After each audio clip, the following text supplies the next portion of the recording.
Right. We will call to order the Board of Education regular meeting. It's Monday, August 14th, 7 p.m. The Board of Education makes available at least one current copy of the Open Meetings Act, which is posted on the west wall of the meeting room and accessible to members of the public. Will you please stand and recite the Pledge of Allegiance with me? I pledge allegiance to the flag of the United States of America and to the republic for which it stands, one nation, under God, indivisible, with liberty and justice for all. Okay, we will start with our consent agenda. Do I have a motion, please? I move that the Board of Education of District 15 approve the consent agenda as presented. Approval of the agenda as submitted. Approval of minutes of the regular Board of Education meeting on July 10th, 2023. Approval of the proposed accounts for payment. Approval of budgetary receipts and expenditures for July 2023. Approval of minutes of the special hearings, student fees, and Title I on July 10th, 2020. Approval of option students. Approval of policy, second reading, 1101, use of school facilities, student groups, 4171, resignation of certificated employees, 5004, full-time and part-time enrollment, 5103, extracurricular activity discipline, 5006, option enrollment, 5101, student discipline, 5102, alternative education, 6215, collection of information relating to dyslexia, 6284, initiations, hazing, secret clubs, and outside organizations, 6288, artificial intelligence, 6600, special education, 6700, firearm policy, 6930, behavioral points of contact, 8130, annual organizational meeting, and excuse the absence of Doris Martin. Okay, thank you. I have a motion. Do I have a second? Second. Second by Eric. Just a spelling thing. It's secret, not secrete. Next up, information. We will start with FFA charter reinstatement. Mr. Barnard.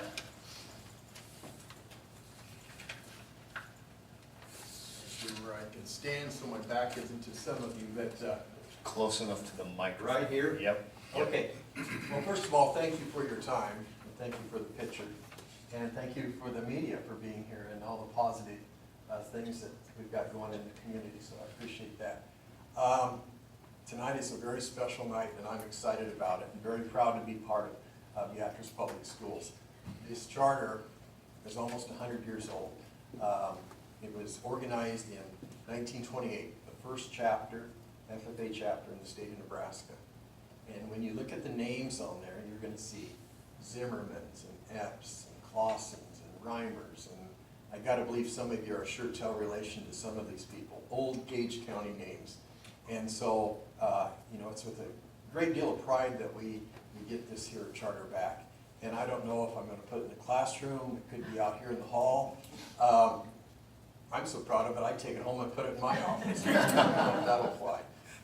Anyway, so I have a couple of guests here tonight, and Stacy Turnbull from the Nebraska Department of Education, and I'm going to let her talk a little bit about what she knows about it, and then officially I'm going to have her present it to Jordan, one of my wonderful students, and so we can make it official here in the boardroom. So. Perfect. Good evening, and thank you for the invitation. I am so excited to be here. Unbelievably excited. I went to school at Beatrice somewhere around 1988, and we've been discussing when the Beatrice chapter closed, and I know it was not here at that point in time because I would have loved this opportunity. So for personal reasons, I'm really excited, but I've been carrying around this document, and we've worked to get it up to snuff, get the frame put back together. We're holding a frame, and we're holding signatures, and we're holding a document that is almost 100 years old. So in December of 1928, Beatrice was the very first chapter, FFA chapter in the state of Nebraska. Eagle was number 2, but they've now merged with Waverly. So Beatrice is the oldest chapter, and this is really exciting to see it back. I want to pay particular note to on the back of that. We've got, again, handwriting that is almost 100 years old. showing that Beatrice was the first chapter. So you'll see a date on here of April 1929, because that was the first Nebraska FFA state convention. So a lot of history here. I know that agriculture is strong in Gage County, and so I think this is a great service to your students, many of whom will continue to be engaged in the ag industry. Dave and Colton will be joining 248 other ag instructors in the state of Nebraska. Along, and your students, Jordan being one, will join over 15,000 students receiving ag education in the state of Nebraska, and over 11,500 members of the Nebraska FFA chapter. So very excited for all of those leadership opportunities, those career development skills that your students are going to learn, and these two are going to do a fantastic job. We're excited. Thank you. One thing I might add is the name of the Alvin Reimer. He was the first Nebraska State FFA president, and he was also on the first national FFA officer team. So that's, and then the first national president's signature on that, that's a big deal, because this thing should hang in Indianapolis, where the National FFA Center is. So. And I did take photocopies, and it will be hanging in my office. So you've got the original, but I did take color photocopies. So it'll stay at the Nebraska Department of Education as my little piece of history. So at this time, if we could have Jordan and Colton, if you come up, and we'll just have Stacy present it to you, and thanks for being here. Yeah, step up there. It's our turn to take pictures now.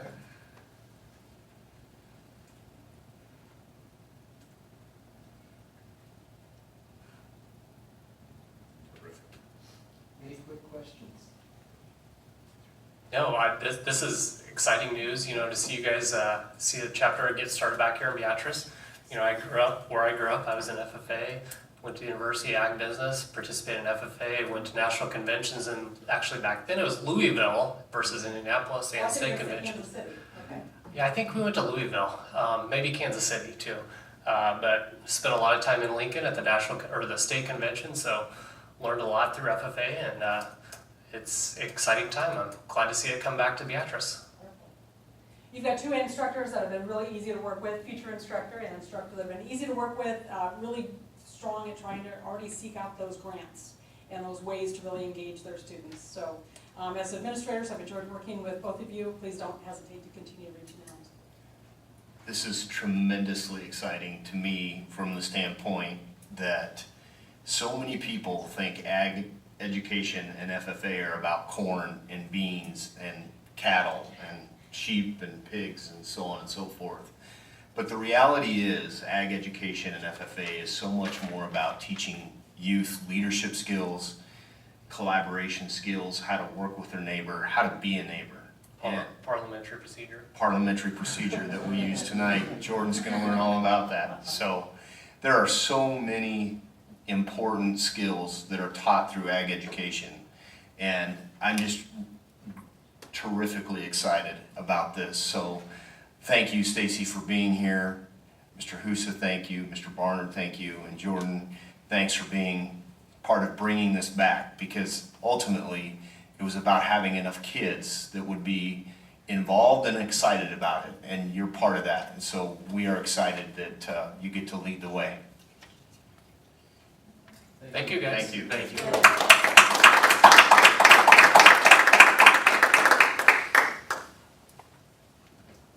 All right. Next up, discussion portion. Let's start with discussion resolution to increase 23-24 tax requests by an additional 6% or other maximum amount above the base growth percentage as permitted by law. Mr. Alexander. Okay, so we have a slideshow. Oh, sorry. Yeah, we did. Sorry. Going back, now it's time for public forum, and I think actually the only one that's turned in was Mr. Barnard, but since he just spoke, so We're good to go? we're good to go. Yep. Okay. I crossed it off my list because I knew he was the only one that turned in a card. So we have a presentation that is, our internet's running a little bit slow. There we go. So Jackie's going to pull that up. It's only 4 to 5 slides long, so not very long, and I want to keep it as simple as possible. But as we approach the budget outlook for the 23-24 school year and look at the full impact on legislation that passed, there's really 2 key bills that impact legislation. There's LB 243 and LB 583. And so we're going to talk about that tonight. It's time for us to see a full update on how this impacts Beatrice Public Schools. So now that we have direction from the Department of Education, we need to discuss the resolution to increase the district's base growth percentage by up to an additional 6% or other maximum amount as permitted by law. The reason we say as other amount as permitted by law, because right now 6% is what the law says you can increase to. But I wanted to provide you with additional information as we prepare for that meeting. So per NDE, and we're going to start on the right-hand side, LB 243 is a bill that takes a specific look at revenue created through the general fund and the building fund. So you'll notice over on the right-hand side, it talks about the general and building fund property tax authority, plus additional board-approved property tax authority if you approve the resolution. So the key highlights are that LB 243 creates a third cap on school funding. We have the levy lid, that's the $5 cap, and we also have the spending authority, which is certified by the Department of Education through the LC2 document, lid computation document. And I will show you that here in just a minute.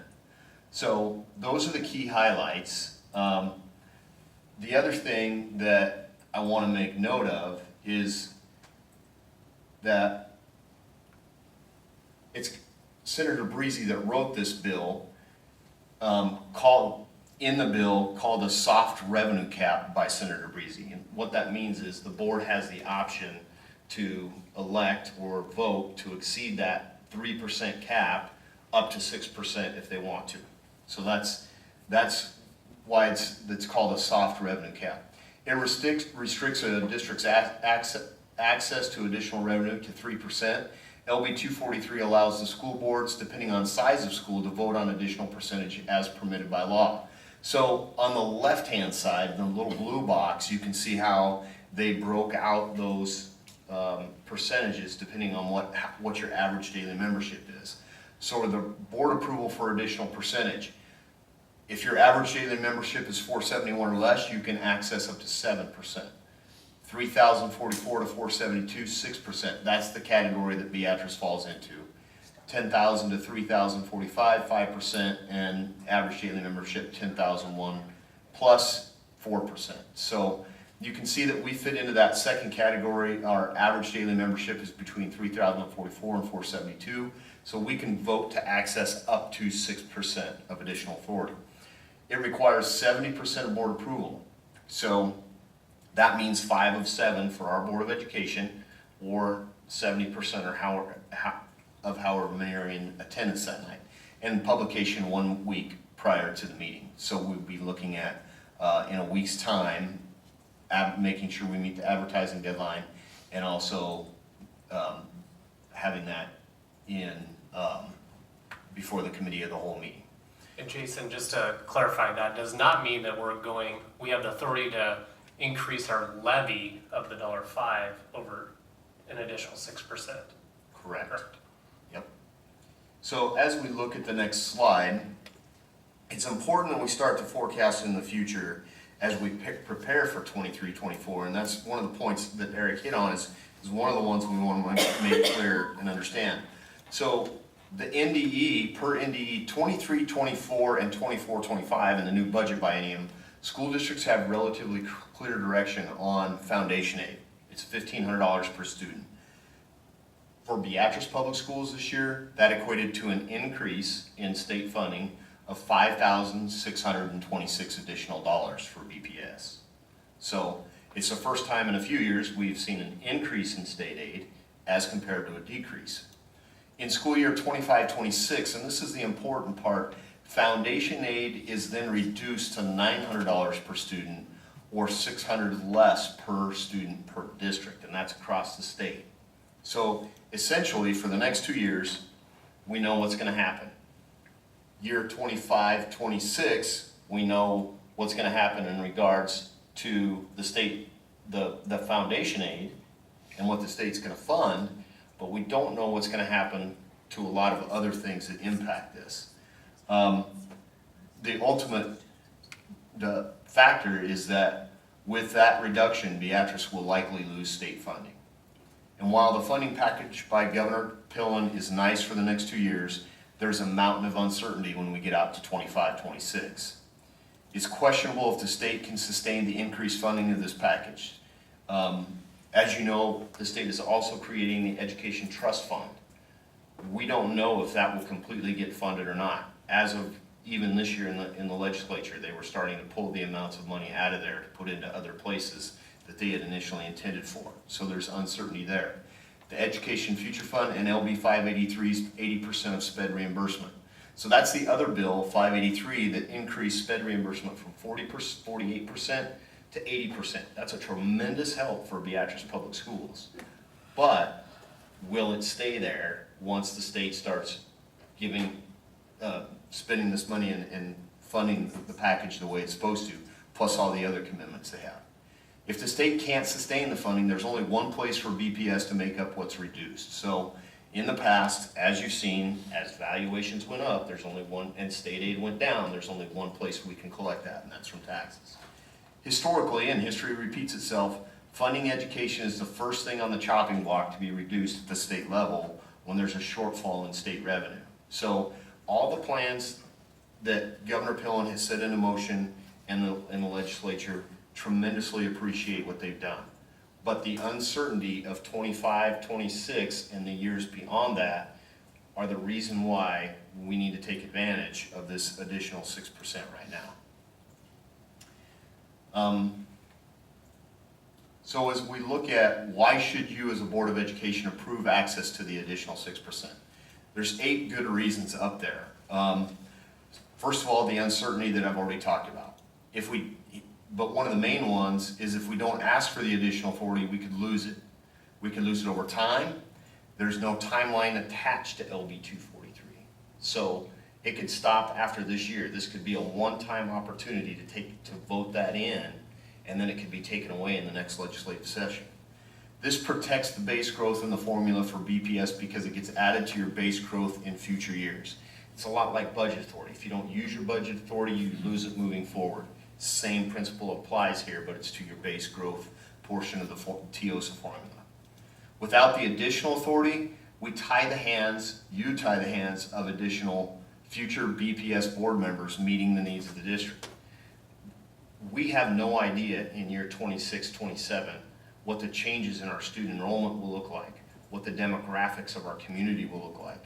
So there may be things that we could have never predicted sitting here tonight that make it important for this additional 6% to be approved. Planning for the future is critical. Increases in wages, and these are just some of the things we've seen increases in the last year or two. Wages, and we know there's going to be more of that. Busing, property insurance, parking lot repair, building repairs and maintenance, vehicle purchases, textbooks and software. All of those things continue to go up. We would not have additional funding available for a multitude of items. That's just a short list. If we don't address this and look at this 6% seriously. Now, here's the key point that Eric just made. Because you approve it doesn't mean you have to use it. You ultimately are the decision makers on that. So you're capped at 3%, but that doesn't necessarily mean that you can stop there. You can go to 4%, you can go to 5%, whatever the needs are within that particular framework, you can access. This will all be dependent upon valuations in the budget. So right now, I can't tell you what that number is because we don't have valuations and won't until next week. But once we get valuations, then we'll be able to dig in deeper and come to a pinpoint of where we want to be. Finally, though, I was trying to think of an analogy that would help with this. And it's ironic that we're celebrating ag education and FFA tonight because this is very similar to what a crop insurance policy is. This additional up to 6% gives you the ability, it gives you an insurance policy on making sure for future years. And so that's why it's important. We've been given this opportunity in the law, as the state statute reads and legislation reads, to be able to access an additional 6%. I really think the next slide and the numbers and cents of it are gonna make more sense to you than anything that I've said. But, and I will make sure you have this information further as we get closer to the budget season here and get things nailed down. But the next slide shows you the LC2. LC stands for Lid Computation Document from the state of Nebraska, and we're gonna focus in on really the last section, which is section D of that particular document. The top box is D110, and it says your 23-24 property tax authority. The box D30 is the same number as the top number, and it's adding together your building fund tax ask request, which is D220, and D210 is your general fund tax ask request. So just taking a total guess at what valuations are, working through the budget so far, that puts those two funds at a total of $15,526,828, sorry, read it on the screen. Which means that next box, that $11 we're $11 away from our 3% maximum. So we have an $11 cushion right now. So what that means is that's the room we have to grow in the future years if we don't take advantage of the opportunity to access the 6% this year or vote for it. Again, not necessarily meaning we're going to use it all. I don't know how much we might need right now because it all comes down to valuations. But that $11 is all your budget authority would be able to gain you in future years if we don't take advantage of this vote. The next box, the total property tax reduced as a result of the increased SPED and foundation aid, is basically the amount of money that because of the 80% reimbursement, or LB 583, should receive about $1.4 to $1.5 million of SPED reimbursement that we've never seen before. So it's that number and that $5,626 of state aid that make up that bottom line of tax dollars that will be saved because of the increased revenue from the state. So this document will change, more than likely. Not a whole lot, because we've only got $11 for this year. But we could, if you vote for the 6% before the COW meeting on the 24th, then we have the ability to access that if we so choose, for this year if needed, and future years subsequently after. That's why this is so important. Questions? I think the big thing to, for everybody to understand is if we do, next week? Or in 2 weeks, whenever the 24th, when the count, if we do approve the 6%, again, just to reiterate, that does not mean that we've approved the full 6%. We can still make a decision that we use 2, 3, 4, 5% of that. But if we don't approve the 6%, then we're stuck with, again, $11. But as we've all seen, with just wage increases, teachers, if we want to continue with following our strategic plan with hiring and retaining, quality teachers, when negotiations come up, that could be another issue. And then we could also be looking at, where do we cut programs? We just had a great presentation about adding ag education, but there could be other programs that we just can't continue to fund, or we have to look at cutting if we don't look at that. But again, I think, just so the public knows too, it's not increasing that levy of the $1.05.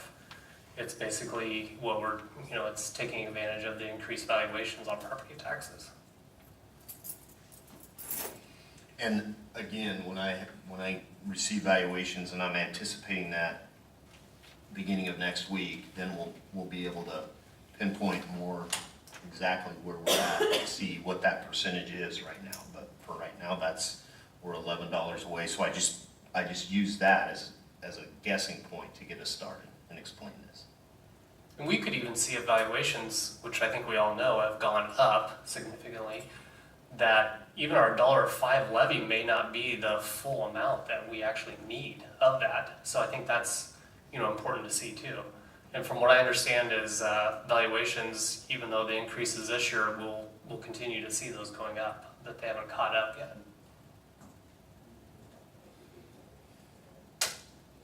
Any other questions?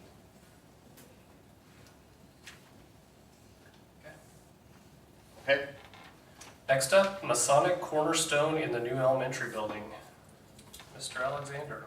All right, so the Beatrice Chapter Lodge of Masons has offered to again perform and place a Mason's Cornerstone at the new PK through 5th grade building.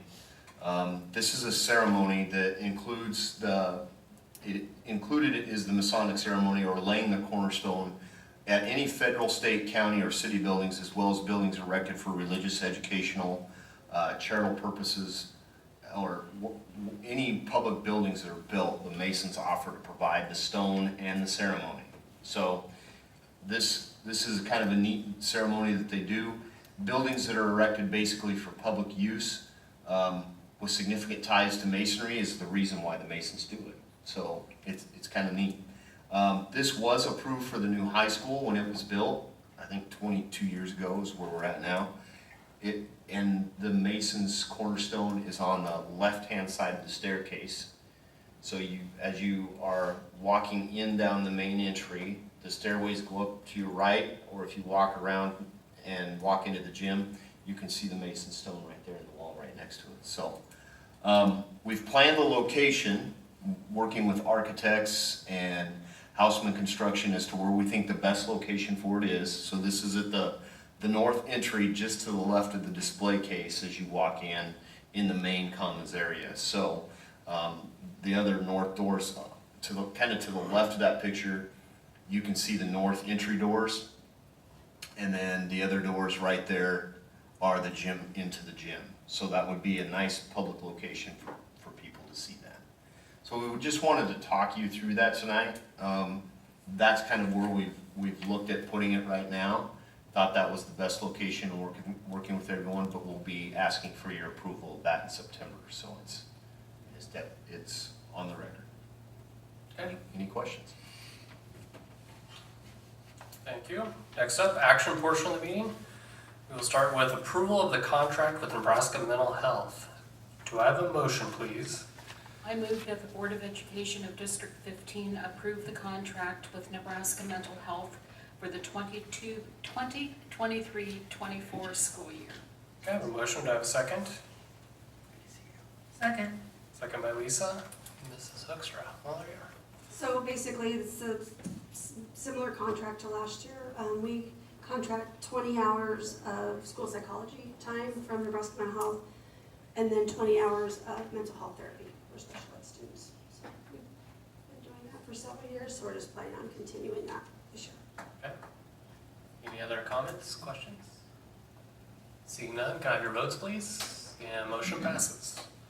Next up, approval of the agreement for special education services with the Nebraska Center for the Education of Children who are blind or visually impaired, Educational Service Unit 4 for the 23-24 school year. Do I have a motion, please? I move that the Board of Education of District 15 approve the agreement for special education services with the Nebraska Center for the Education of Children who are blind or visually impaired, Educational Service Unit 4 for the 2023-24 school year. Okay, thank you. I have a motion. Do I have a second? Second. Second by Lisa. Beth? So this is another continuation of contract for orientation and mobility training for students with visual impairments. Okay. Any other questions, comments? Seeing none, can I have your votes, please? Motion passes.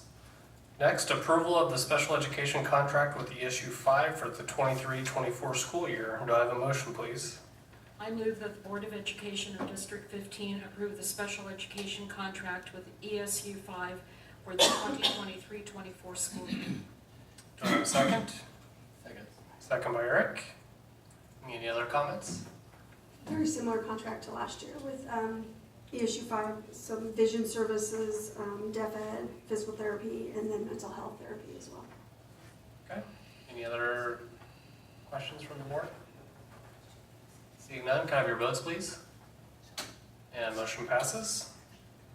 Next, approval of school psychologist contract for 23-24 school year.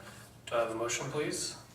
I move that the Board of Education of District 15 approve the contracts with Dr. Don Ballou and Dr. Maria Luisa Noble for the school psychologist services for the 2023-24 school year. Thank you. I have a motion. Do I have a second? Second. Second by Eric. Any other comments? Dr. Vila's 0.5 FTE, provides school psych services at the middle school. And then Dr. Noble is a full-time, 40 hours. And she does work to 3 preschool, Paddock, and she's helping out with Lincoln Elementary this year. Okay. Very busy. Thank you. Any more questions from the board? Seeing none, can I have your votes, please? Motion passes. All right, thank you. Next up, approval of addendum to first student contract. Do I have a motion, please? I move that the Board of Education of District 15 approve the addendum to the contract with First Student for the 2023-24 school year. Thank you. I have a motion. Do I have a second? Second. Second by Eric. Mr. Alexander. Okay, so basically, the contract is complete. The addendum represents the 3% that was agreed upon. We got that back today, so that's been good to have. That then solidifies that our contract is in order. You can see that the changes on the addendum represent the agreed upon 3% in the contract. Okay. Any other questions from the board? Seeing none, can I have your votes, please? Motion passes. All right, moving on to administrator's report. Superintendent report. So, the start of the school year, first glance shows that we have enrollment growth in all areas, but 2 key areas. Last year, we ended our school year with 27 English language learner students. As of today, our computer run showed that we had 50, but we know we have 2 more showing up. So, good news in terms of student growth in that area. Special education, you heard Beth talk about the special education department and the needs for these contracts. We have been a school of about 25% special ed population. We're anticipating that that will increase to about 27, 28% this year. So we've seen a lot of that, but also a lot of other students looking to attend. So we do anticipate that our enrollment number will go up. It's been a great start to the school year, and listening to reports from all different levels and being out in the buildings the first day. It can seem like kids were excited to come back, teachers were excited to see kids again because they were tired of administrators talking to them, so that was a good thing. And it looked like the parents were excited to have the kids go back too. So I would say a great start to the 23-24 school year. The kickoff to the fall activity season was last Friday. It was a terrific event hosted by the parents, and so it was a great turnout. Orange Boosters did a terrific job organizing all that, and the kids were excited to be there. First activities of the year are Thursday night with volleyball at home, golf at home, and softball away. So here we go. We're off and running. Friday night kicks off the first football game at home versus Elkhorn North. So we're excited about that as well. Just a reminder that in the superintendent update, I will tell you as soon as I know when the joint public hearing is scheduled. But that will probably be something that we participate in, I would guess at this point, on the basis of those numbers that I put together. And then there will be several other important meetings, starting with the Cal meeting on the 24th and the meeting prior to that on the 6% that I presented off. So just, we'll make sure we send those out to you so you can have them on your calendar, but we needed everyone there if we can get you there. And then finally, just a reminder that the NASB area membership meetings are out, and the only one that really fits our schedule without conflict is the September 27th at Nebraska City. So if you're interested in going to that, we'll have Danielle send out an email tomorrow, but that would be the one that we plan to attend. And we have several members of the board that have earned points to move up a level in your participation as a board member. So in the work that you put in. So that'll be a good night. And if you can make it and it fits into your schedule, terrific. We'll plan on going to Nebraska City. That's all I have, unless there's other questions. Jason. Notification next meeting. The next regular meeting of the Board of Education will be September 11th, 2023 at 7 p.m. in the Administration Building. The Committee of the Whole meeting will be August 24th, 2023 at 6 p.m. in the Administration Building, with a special meeting prior to that at 5:30 p.m. on the 24th as well. And an agenda for the meeting, which shall be kept continually current, is readily available for public inspection at the Superintendent's office during normal business hours. One thing that I would ask, if you are not able to attend the 5:30 meeting on the 24th, please let myself or Jason or Danielle know. Because again, that's the vote for the 6%, and we need to make sure we have a full board there if possible. Do I have a motion to adjourn? I move that the Board of Education of District 15 adjourn. Second? Second by Eric. Your votes, please. We are adjourned. Thank you.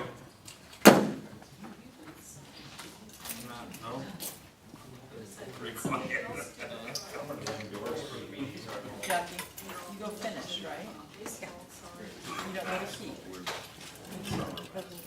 Finish, right? That's why I don't know if they had questions.